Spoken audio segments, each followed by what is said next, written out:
Hi friends, welcome to Madhuri finance in Telugu. ఇవాళ ఏంటంటే ఇప్పుడు ఉన్నటువంటి కండిషన్స్లో మనం అప్పు అనేది ఇతరులకు ఇచ్చినట్టయితే, అంటే డబ్బులు అప్పుగా ఇచ్చినట్టయితే వాళ్ళ పరిస్థితి ఎలా ఉంటుంది అండ్ కొత్తగా వచ్చినటువంటి రూల్స్ ఏంటి అనేది మాట్లాడుకుందాం. సో ఏంటంటే మనం ఎవరికైనా అప్పు ఇచ్చినట్టయితే వాళ్ళు మనకి తిరిగి ఇవ్వకపోతే మనము వాళ్ళని డబ్బులు ఇవ్వమని ప్రెషర్ పెడితే, అంటే డబ్బులు ఇవ్వండి ఇవ్వండి అని ఊరికే అడిగినట్లయితే మనం ఊరికే వాళ్ళని ఇబ్బంది పెట్టినందుకు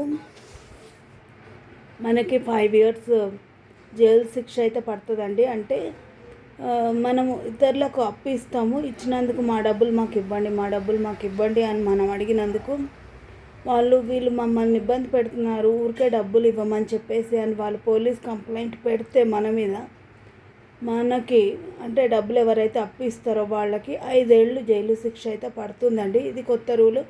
ఇంకొకటి, ఇంతకుముందు ఉన్నటువంటి రూల్ ఏంటంటే, ఇప్పుడు నేను అప్పు తీసుకొని నేను కోర్టులో కేసు వేసి ఏం చేస్తానంటే నేను తీర్చలేను అని చెప్తాను.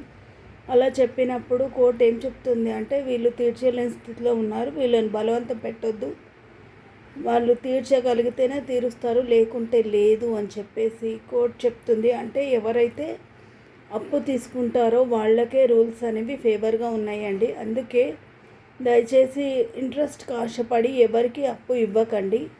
అలా ఇచ్చినట్టయితే వాళ్ళు తిరిగి ఇవ్వకపోతే మనం ఏం చేయలేమన్నమాట. సో మనం ఎవరికి అప్పు ఇవ్వకపోవడం మంచిది అనేది నేను చెప్తున్నాను.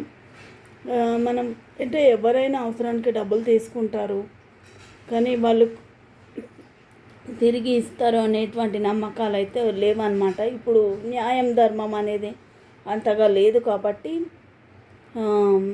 అప్పు తీసుకున్న వాళ్ళు తిరిగి ఇస్తారు అనేది మనం నమ్మడానికి లేదు.